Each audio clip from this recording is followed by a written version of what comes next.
제가 살던 동네에는 무화과 나무가 없었습니다. 이사를 제법 다닌 것 같은데도 한 번도 무화과 나무를 만난 적이 없습니다.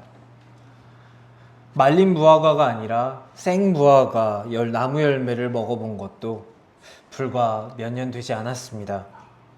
그래서 성경에서 무화과 나무 이야기가 나오면 저에게는 그저 제 상상 속에서만 존재하는 어떤 한 나무로 내가 알지 못하니까 그저 밍밍하게 생명력 없이 읽었습니다.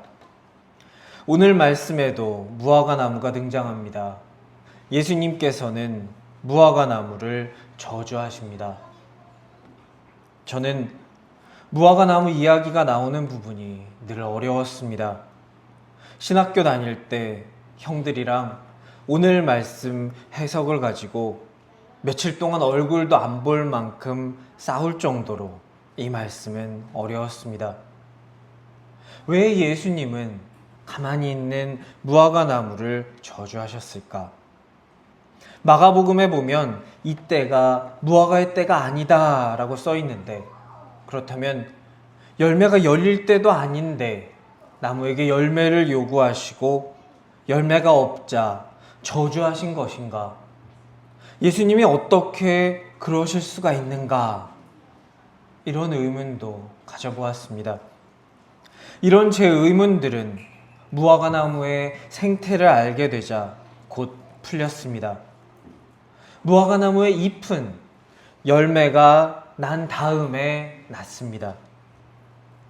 잎이 나고 꽃이 피고 꽃이 있던 그 자리에 열매가 열리는 것이 당연하다라고 생각했던 저에게, 아니 이 순서가 말이 되는가 싶었지만 무화과 나무는 그렇다고 합니다. 예수님이 오늘 무화과 나무 앞에 서셨던 이 6월절 즈음, 무화과 나무는 파게라고 불리는 별로 맛이 없고 작은 열매를 맺습니다. 그리고 그 다음에 잎이 납니다. 그러니까 예수님처럼 어렸을 때부터 동네에 무화과 나무가 있는 곳에 살았던 사람이라면 이맘때쯤 잎사귀가 무성한 무화과 나무에는 허기를 달래줄 파게가 열린다는 것을 알고 계셨을 것입니다. 예수님은 열매가 마땅히 있어야 할 나무에 가셔서 열매를 찾으신 것입니다. 그렇다면 예수님은 있어야 할 열매가 없으면 나무를 저주해서 죽여버리실 정도로 성질을 부리신 걸까요? 마태복음 4장에서 예수님은 40일 동안이나 금식하십니다.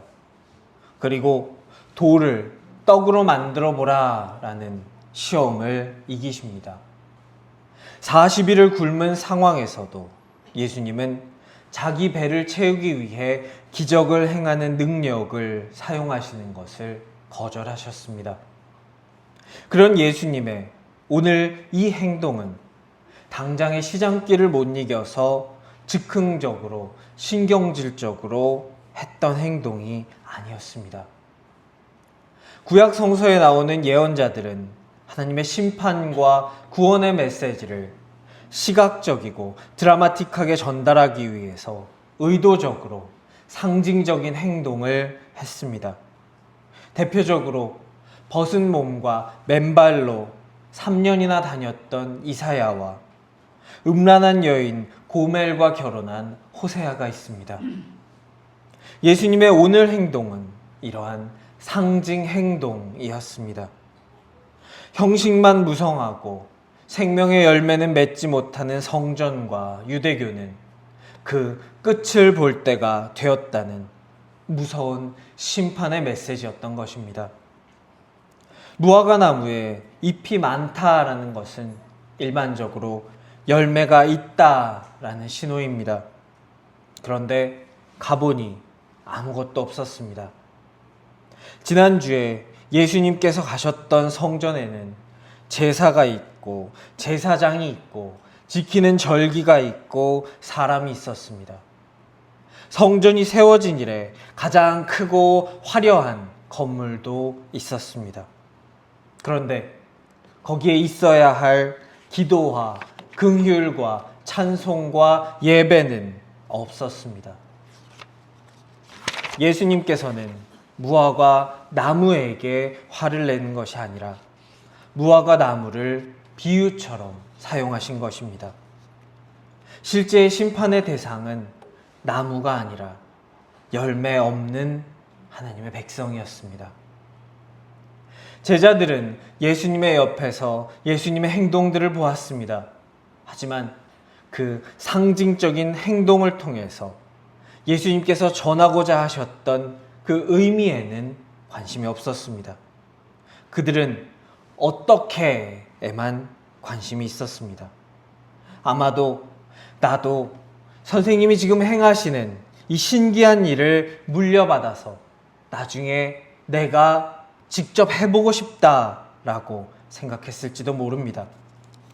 사람들 앞에서 나무 하나 골라서 으어 하고 말려 죽이면 사람들이 나를 우러러보겠지.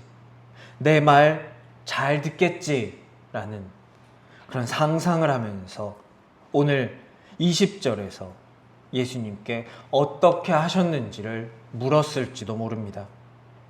그래서 그 뒤에 이어지는 21절에서 22절은 표면적으로는 어떻게에 대한 예수님의 대답 같습니다. 하지만 사실은 예수님께서 하신 상징 행동에 대한 설명입니다. 예수님 당시에도 산은 넘어서야 할 어려움을 의미했습니다. 그것도 아주 크고 어려운 장애물을 의미했습니다. 오늘 말씀에는 산 같은 장애물이 눈앞에 있더라도 믿음이 있다면 극복할 수 있다라는 것입니다. 동시에 예수님이 어제 방문하셨던 시온 산을 뜻하기도 합니다. 무화과 나무에 대한 예수님의 행동은 열매 맺지 못하는 성전을 향한 심판에 예고했습니다. 인간이 의지하는 거대한 종교 체계라 할지라도 하나님께서는 옮기실 수 있다라는 선언입니다. 본질을 잃어버리고 생명력을 상실한 채 열매 맺지 못하고 있다면 옮겨버리실 것이다 라는 그런 말씀입니다. 그 건물이 아무리 크고 멋지고 화려하다고 해도, 거기에 제사장이 아무리 많다 해도 그곳에 하나님이 원하시는 생명력이 없다면 잎사귀만 무성한 무화과 나무와 같다는 것입니다. 이제는 꼭 그 건물에, 그 성전에 가지 않더라도 너의 안에 믿음이 있다면 하나님을 만날 수 있다. 예수님께서 우물가의 여인에게 말씀하셨던 것처럼 이 산이냐 저 산이냐가 문제가 아니라 신령과 진정으로 하나님을 찾는 믿음이 중요한 것이다 말씀하고 계십니다. 이제 하나님께서는 더 이상 성전이라는 이 제도를 통해서 역사하시는 것이 아니라 믿음으로 하나님께 나아가는 사람들을 통해서 역사하신다는 사실을 오늘 말씀을 통해 우리에게 알려주고 계십니다. 예수님은 여기서 믿음에 관해서 말씀하십니다. 예수님은, 그리고 성경은 현대 그리스도인들이 믿기만 하면 모든 것을 얻을 수 있고 어떠한 기적도 행할 수 있으며 기사와 이적도 마음대로 펼칠 수 있을 것이라고 약속하지 않습니다. 성경 어디를 보아도 그런 내용은 등장하지 않습니다. 오늘 이 말씀을 통해 주신 하나님의 약속은 제자들이 열매 맺는 제자의 길에서 그리스도인의 삶을 살면서 하나님 맡기신 소명을 완수할 수 있도록 그들에게 주어지는 그 능력을 말하는 것입니다. 성경의 다른 부분이 이 믿음이 어떤 믿음인지 더 자세하게 우리에게 말씀해주고 있습니다. 로마서 4장 20절, 믿음이 없어 하나님의 약속을 의심하는 일 없이 믿음으로 견고하여져서 하나님께 영광을 돌리며, 아브라함이 바랄 수 없는 중에 바라고 믿은 것 같은 그 믿음, 100세가 넘어서 이제는 태가 닫힌 것 같았을 때에도 신실하게 하나님의 약속을 지키신 하나님을 믿는 믿음을 말합니다. 야고보서 1장 5절에서 6절, 너희 중에 누구든지 지혜가 부족하거든 모든 사람에게 후히 주시고 꾸짖지 아니하시는 하나님에게 구하라. 그리하면 주시리라. 오직 믿음으로 구하고 조금도 의심하지 말라. 의심하는 자는 마치 바람에 밀려 요동하는 바닷물결 같으니. 오늘 우리가 21절 말씀에서 읽은 믿음이 있고 의심치 아니하면에서 사용된 동일한 단어와 동일한 결합으로 성경의 다른 부분에서 발견되는 말씀들입니다. 오늘 말씀하고 계신 믿음은 만병통치약이나 우리가 하고 싶은 대로 마음대로 할 수 있게 해주는 어떠한 초능력이 아니라 이런 믿음이라는 것입니다. 조금 더 짧게 요약해보자면 주기도문에서 발견하는 믿음, 하나님의 나라가 이 땅에 임하시오며 하나님의 뜻이 하늘에서와 같이 땅에서도 이루어질 것을 구하는 그런 믿음, 그런 구함이 오늘 말씀하고 계시는 그런 믿음이요 구함입니다. 오늘 성전은 화려했지만 거기에서 하나님께서 찾으시는 열매는 발견할 수 없었습니다. 예수님은 무화과 나무를 향한 상징 행동을 통해서 곧 성전에 임할 심판과 하나님께서 진정으로 원하시는 생명력 있고 열매 맺는 믿음을 동시에 보여주셨습니다. 오늘 말씀은 반드시 앞뒤 문맥과 함께 보아야 합니다. 그렇지 않으면 내 욕망대로, 내가 보고 싶은 대로 곡해해서 보게 됩니다. 앞에는 성전에서의 이야기가 등장하고 뒤에는 종교 지도자들과의 논쟁이 등장합니다. 오늘 이 말씀이 성전과 하나님의 백성을 향한 이야기이기 때문입니다. 오늘 말씀은 네가 근사한 열매가 없다면 너도 저 죽어버린 나무처럼 저주받을 것이다 라고 말씀하고 있지 않습니다. 오늘 말씀은 너의 믿음이 살아있는 믿음이 되게 하라 라고 우리에게 말씀하십니다. 예수님은 무화과 나무에서 완전하게 잘 익어서 상품성이 있는 그런 열매를 찾으신 것이 아닙니다. 맛이 없고 작고 볼품없지만 생명력을 가지고 있다라는 증거를 찾으셨습니다.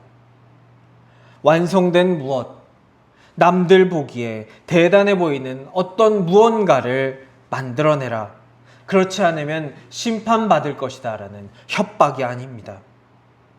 그렇다면 보이는 열매를 맺지 않아도 괜찮은 것인가? 그것도 아닙니다. 오늘 예수님은 미숙해도 괜찮다. 남들 보기에 엄청나지 않아도 괜찮다 말씀하십니다. 아주 작은, 그래서 상품성이 없어서 가난한 사람들 따먹게 두었던 그런 파괴라도 나무에 맺혀져 있다면 그것은 생명력이 있다는 증거입니다. 그것으로도 생명을 살릴 수 있습니다. 예수님은 작은 순종, 작은 회개, 작은 사랑이라도 맺히기 시작한 열매를 기뻐하십니다. 작은 열매 하나면 됩니다. 가족을 위해 기도하기, 화나는 상황에서 한 번 더 참기, 감사했던 사람들에게 감사 한마디 하기, 찬양 한 곡 불러보기, 어렵고 힘든 상황, 그런 상황에 놓여 있던 사람에게 오랜만에 연락하기, 이런 것들도 하나님께서 원하시는 열매입니다. 새롭게 시작하는 한 주 동안 생명력 있는 믿음, 살아있는 믿음, 이 믿음 가지고 열매 맺을 수 있는 우리가 될 수 있기를 간절히 축원합니다.